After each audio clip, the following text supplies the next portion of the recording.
Demand जो परिवार के लिए समाज ने रखी है, परिवार ने नहीं रखी, हमने रखी है। तो जब मैंने अधिकारियों से बात की, मैंने उनसे कहा कि भाई इस घटना की सीबीआई जांच होनी चाहिए। मुझे लगता है कि इसमें आरोपी को बचाया जाना है। दूसरा, ये फास्ट ट्रैक कोर्ट में चलना चाहिए। ये मुकदमा से ट्रांसफर होकर कहीं ऐसी जगह जाए जहां इसमें राजनीतिक हस्तक्षेप ना हो सके, सत्ता का दुरुपयोग ना हो सके इसके साथ, क्योंकि वहां का तो हालात बहुत खराब है। मैंने उनसे यह भी कहा कि भाई कि उनके परिवार के एक व्यक्ति को रोजगार मिलना चाहिए कि वो अपने परिवार को पाल सके, सम्मान के साथ अपने पैरों पर खड़े रह सके, अपनी लड़ाई लड़ सके। उनको कृषि योग्य भूमि मिलनी चाहिए जिससे कि वो स्वाभिमान सम्मान के साथ अपने घर को चला सके, क्योंकि अभी 2 बच्चियां आई थिंक जिनकी शादी नहीं हुई और एक छोटा बच्चा भी है, और दादा दादी है, और वो उसके पापा कहते हैं उसकी मम्मी, जो भी बहुत पीड़ा में है।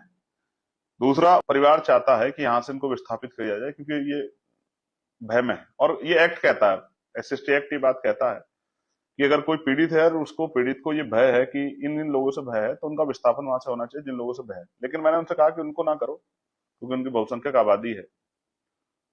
इनको यहाँ से विस्थापित हरिद्वार में हो या टिहरी में हो, सेफ जगह हो और उनकी सुरक्षा सुनिश्चित हो हर समय, कि उनकी तरफ कोई आंख ना उठाए, क्योंकि बाजार भी जाएंगे, कहीं सामान लेने भी जाएंगे, उनसे वहां के जो इस तरह के अपराधी तत्व, उनसे मुझे अपेक्षा नहीं।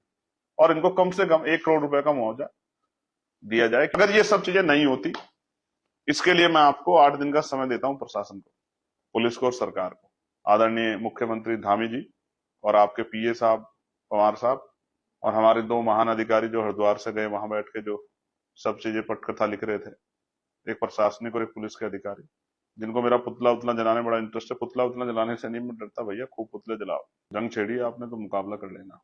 तो मैं आपसे कहना चाहता हूं कि मैं इस परिवार को लेके देहरादून में धरने पे बैठूंगा और अनिश्चितकालीन धरने बैठूंगा। ये बात है मेरी, धामी साहब, बड़े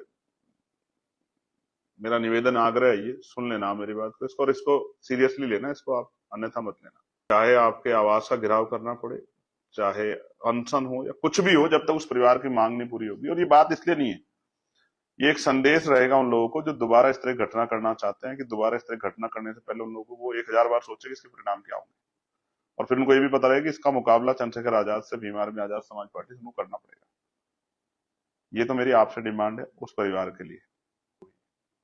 हम उनको लीगल के लिए भी मदद करेंगे, अगर हाई कोर्ट तक भी जाना पड़ा तो हम लोग अपने अच्छे एडवोकेट लगाएंगे। इस बात का भी मैं उन परिवारों से कह के आया, हम उनके साथ हैं, हमारे पीड़ित के साथ हैं, हर बहुजन समाज के साथ खड़े हैं, उनके पहरेदार बनकर। धन्यवाद।